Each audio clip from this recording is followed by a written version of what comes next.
İnşaatı canavarı verdiniz. Evet. He. Bazen iyi denk geliyor demek, bazen de açlıktan ölüyordu. Şimdi bu bağış kampanyasına karar aldığım an benim için çok önemliydi. Gazze için şu an fiziki olarak bir şey yapamıyoruz. Ama maddi olarak, manevi olarak, dua olarak herkes bir şey yapmaya çalışıyor. Farkındayız bunun Diyarbakır'da. Benim de aklıma ayet geldi. Ey iman edenler! Allah yolunda mallarınızla ve canlarınızla mücadele edin. Ayeti beni sarstı o gün. O gün böyle bir karar aldım. 7 Ekim olmasındaki sebep de 7 Ekim Aksa tufanının başlangıcıydı. O güne özellikle dikkat çekmek istiyorum. Ne yapabilirim? Nasıl bir çalışma içerisine girebilirim? Yani bir proje oluşturdum kafamda. Onunla alakalı bir çalışma yaptım sonrasında. Aklıma pankart asmak geldi. Sosyal medyada bunu yaymak geldi. Ulaşabildiğim sosyal medya kullanıcılarına bunu gönderdim. Kendilerinden destek talep ettim. Yoğun bir ilgiyle karşılaştım. Gerçekten çevremdeki arkadaşlar müthiş destek verdi. Hemen hemen herkes kendi sayfasında paylaşıyor. Yani artık Diyarbakır değil de bölge diyelim, Türkiye diyelim, İstanbul'dan mesela arkadaşlar ulaştı, Ankara'dan ulaştı. Kendileri de bu konuda destek vermek istediler. Hatta 7 Ekim değil de biz bugünden itibaren alışveriş yapmak istiyoruz. Bugün şöyle yapalım. Ben de kendilerinin gönderdiği maddi meblağı bir hesapta var, biriktiriyorum.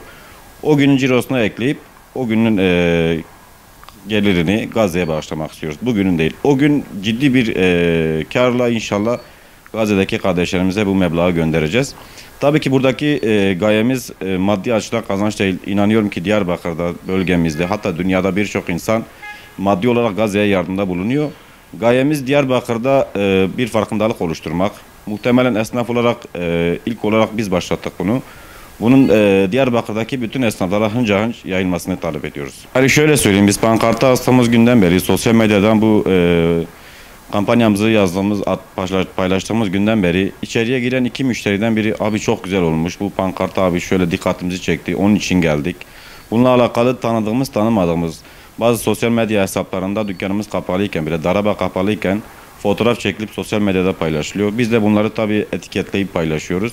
Yani bizden habersiz Diyarbakır halkı bu kampanyayı destekliyor. Kesinlikle İsrail'in bizzat katkı bulunduğu markaları kesinlikle dükkanımıza bulundurmuyoruz. Dolaylı olarak elimizde bulunan malzemeler var. Tabii bunlar daha önceki senelerde tuttuğumuz malzemeler. Boykot ürünü almamaya dikkat ediyoruz.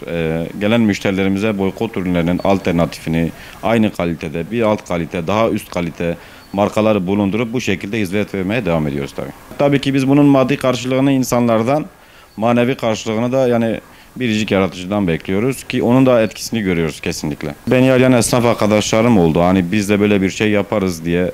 Ama akabinde hemen tekrar arayıp ya biz yapmasak da olur. Hani bazı müşterilerimiz bu konuda duyarlı değil. Biz arkadaşlara şunu söylüyoruz. Gazze için siz yapın. Emin olun duyarlı vatandaşlar gelecektir. Bu bir halkadır.